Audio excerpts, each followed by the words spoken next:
नमस्कार दोस्तों, आपका एक बार फिर से स्वागत है आपके अपने चैनल व्रत की महिमा। आज हम सुनेंगे बुधवार व्रत कथा और जानेंगे इसके पीछे छिपा गहरा संदेश। एक समय की बात है, एक व्यक्ति का विवाह हुए कई वर्ष बीत चुके थे। कुछ समय बाद उसकी पत्नी अपने मायके चली गई। कई दिनों तक मायके में रहने के बाद वह अपनी पत्नी को विदा कराने के लिए ससुराल पहुंचा।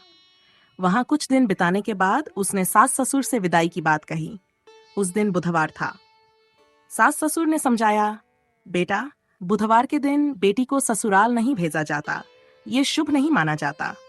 लेकिन वह व्यक्ति नहीं माना। उसने इसे अंधविश्वास मानते हुए कहा, हमारे जीवन पर किसी दिन का क्या असर होगा। और वह पत्नी को विदा कराकर घर के लिए निकल पड़ा।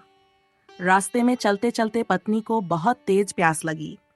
पति ने उसे पेड़ की छांव में बिठाया और पानी की तलाश में दूर निकल गया। काफी देर बाद जब वह पानी लेकर लौटा तो उसकी आंखें अविश्वास से भर गईं। वहां उसकी पत्नी के पास ठीक उसी के जैसे वेशभूषा में एक और व्यक्ति बैठा था, जो उससे हंस हंस कर बातें कर रहा था। गुस्से में उसने उस व्यक्ति से कहा, तू कौन है और मेरी पत्नी के साथ क्या कर रहा है? दूसरे व्यक्ति ने भी तीखे स्वर में उत्तर दिया, यह मेरी पत्नी है, तू कौन होता है यह पूछने वाला? दोनों में भयंकर विवाद होने लगा। तभी वहां कुछ सिपाही आ गए। उन्होंने स्त्री से पूछा, इन दोनों में से तुम्हारा असली पति कौन है? बेचारी स्त्री घबरा गई। दोनों एक जैसे दिख रहे थे।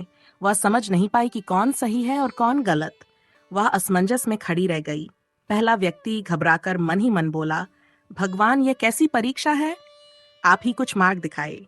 तभी आकाशवाणी हुई, बुधवार के दिन पत्नी को विदा कराकर नहीं ले जाना चाहिए था। ये बुध देव की लीला है। उस व्यक्ति को अपनी गलती का एहसास हुआ। उसने तुरंत हाथ जोड़कर प्रार्थना की, हे बुध देव, मेरी अज्ञानता के लिए क्षमा करें। क्षण भर में वह दूसरा व्यक्ति अदृश्य हो गया।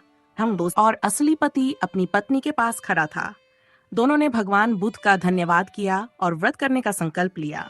तभी से प्रत्येक बुधवार को भगवान गणेश और बुध देव की पूजा का प्रचलन शुरू हुआ, जिससे हमारे जीवन में सुख समृद्धि बनी रहे।